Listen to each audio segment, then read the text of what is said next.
You buy a used EV with 60,000 miles on it. The listing says the battery is fine. 6 months later, you're losing 30 miles of range and nobody can explain why. The battery wasn't damaged. It wasn't abused. It just came from a system that was never built to last. Not all EV batteries are built the same. That sounds obvious, but the gap between the worst and the best systems on the market is wider than most people realize, and the differences aren't random. 4 factors drive almost everything when it comes to long-term battery health. The first is the cooling system. Heat is the single biggest enemy of battery longevity. How a system manages thermal load, whether it controls it actively or just hopes for the best, determines how fast the cells degrade under real driving conditions. The second is battery chemistry, LFP, NMC, NCA. Each one has a different relationship with heat, fast charging, and cycle life. The chemistry sets the ceiling on what's even possible. The third is software management, a battery management system that monitors voltage, temperature, and state of charge in real time, and limits the pack before it gets stressed, can add years to a battery's useful life. A poor BMS can accelerate degradation even in a chemically superior pack. The fourth is charging behavior, not just how you charge it, but how the system was designed to handle charging. Some systems protect the cells automatically. Others put the full burden on the driver. Get all 4 right, and you have a battery system that holds its capacity for a decade. Get one of them wrong, and you have a liability on wheels. Worst, passive air-cooled systems. At the bottom of this ranking are passive air-cooled battery systems, and the Nissan Leaf's early generations are the clearest example. The problem wasn't the chemistry or even the capacity. It was the complete absence of active thermal management. The Leaf used ambient air to cool its battery pack. No liquid circuit, no active temperature control, just airflow. In mild climates with moderate usage, that was tolerable. In hot climates, Phoenix, Texas, Southern California, it was a serious problem. Heat built up inside the pack during driving and charging, with nowhere to go efficiently. The cells sat at elevated temperatures for extended periods, and degradation accelerated in direct proportion. Real-world data from early Leaf owners in hot regions showed battery capacity dropping below 80% in as few as 40,000 to 50,000 miles. Some owners in extreme climates reported losing multiple capacity bars. Nissan's visual indicator of battery health? Within the first 2 to 3 years of ownership. That's not a chemistry failure, that's a thermal management failure. And it represents the most fundamental design weakness in any EV battery system.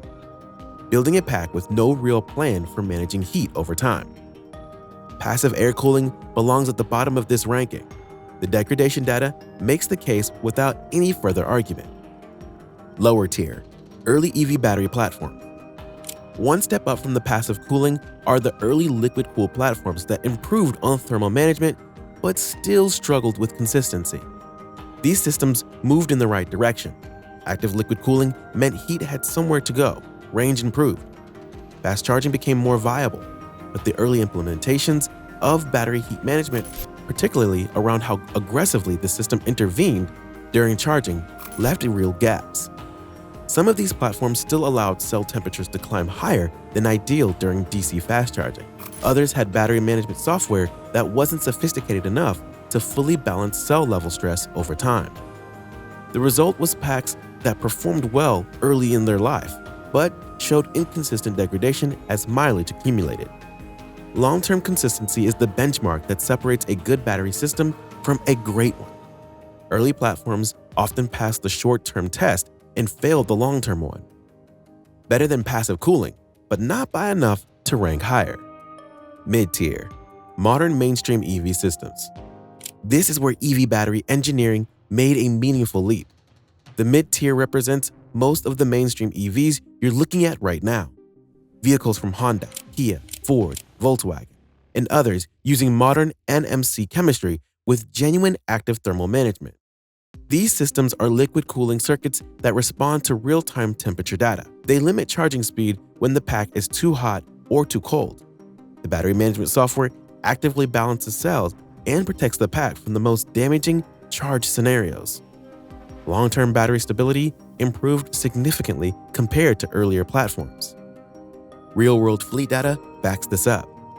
Modern mainstream NMC packs are consistently showing degradation rates in the 1.5 to 2% per year range under normal ownership conditions. That's not alarming. A vehicle with a 250-mile EPA range, losing 2% per year means you're still above 200 miles after 5 years of typical use.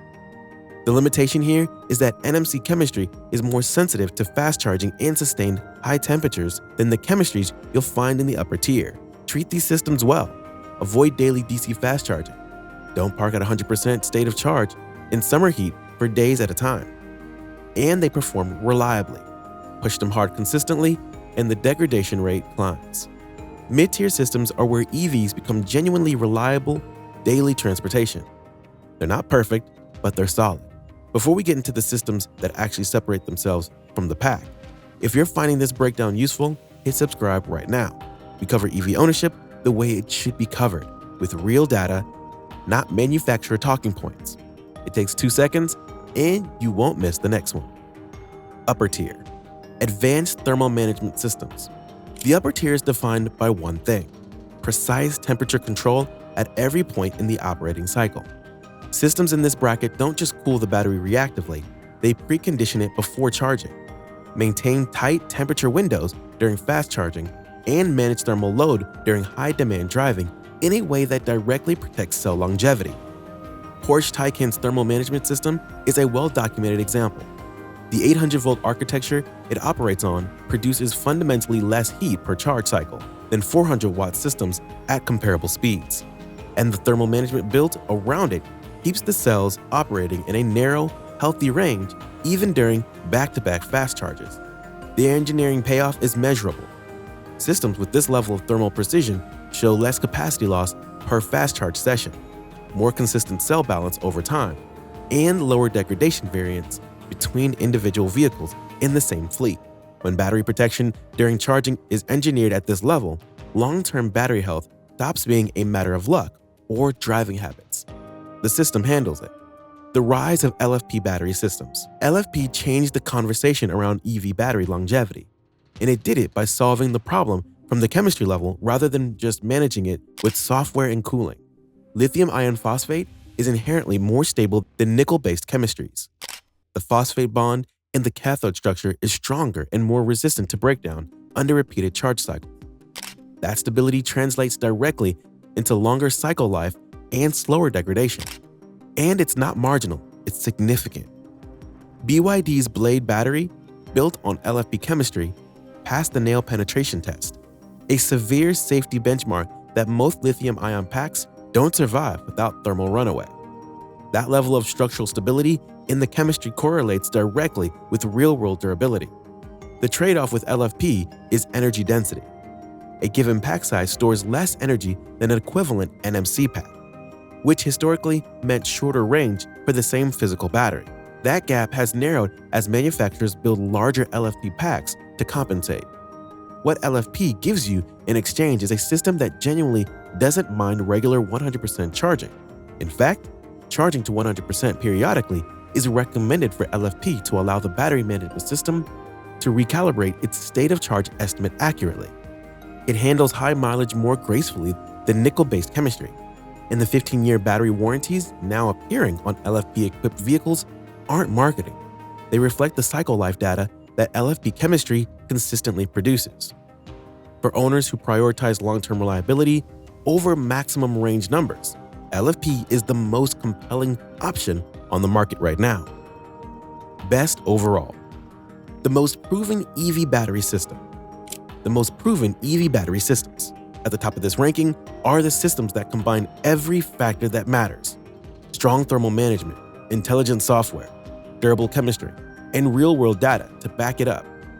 Tesla's battery system, particularly in the Model 3 and Model Y rear-wheel drive variants running LFP and the long-range variants running NMC, represents the clearest example of what sustained engineering investment in battery management produces.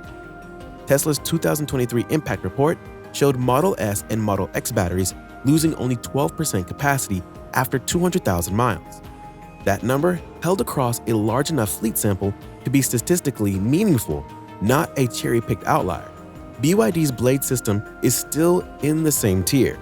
The chemistry is stable, the thermal management is mature, And the real-world longevity data from the Chinese market, where BYD vehicles accumulate high mileage in demanding conditions, supports the engineering claims. What these systems have in common is that no single element is doing all the work. The chemistry is durable, the cooling is precise, the software actively manages cell health over time, and the track record exists across enough vehicles and enough miles to trust the data.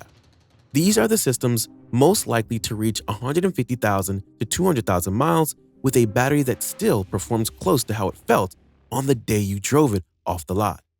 Why real-world data matters more than specs. On paper, a lot of EVs look nearly identical. Similar range numbers, similar battery capacities, similar warranty terms. The spec sheet doesn't tell you how a pack ages in Phoenix in August or what happens after 80,000 miles of highway driving with regular fast charging. Real-world ownership data does. The difference between a system losing 1.5% capacity per year and one losing 3.5% capacity per year looks small in year 1. By year 6, it's 20 points of battery health. On a 300-mile EV, that's the difference between 270 miles of usable range and 230, which is the difference between making your regular long drive comfortable, and planning around charging stops you didn't used to need. Which systems degrade slowly? Which handles heat best? Which stay consistent when the mileage climbs past 100,000 miles? None of that is visible on a spec sheet. It shows up in ownership data over time, and that's the data this ranking is built on. My final ranking. Worst passive air-cooled systems. No active thermal management means heat wins, and heat always accelerates degradation. Lower tier. Early liquid-cooled platforms. Better than nothing, but not refined enough to protect cells consistently over the long haul. Mid-tier. Modern mainstream NMC systems. Genuinely reliable but well-engineered and capable of lasting a decade with reasonable care. Upper tier. Advanced thermal management systems. Precise temperature control at every stage of charging and driving with measurable long-term payoff. Best overall, proven systems combining LFP or mature NMC chemistry with intelligent software and strong thermal management. The ones with 200,000-mile data to back up the claims. For me, the battery systems worth trusting long-term are the ones that stay consistent, that handle real-world heat, real-world charging patterns, and real-world mileage without requiring you to manage them perfectly to get a decent result. Headline range numbers sell cars. Battery longevity is what makes owning one worth it 5 years from now. If you're shopping for an EV right now, new or used, check which battery system is actually in the vehicle, not just the range estimate on the window sticker. That system will determine more about your long-term ownership experience than almost anything else on the spec sheet. Drop a comment below. Which battery system is in your EV, and how has it held up over time? Subscribe for more EV content built on real data, not press releases.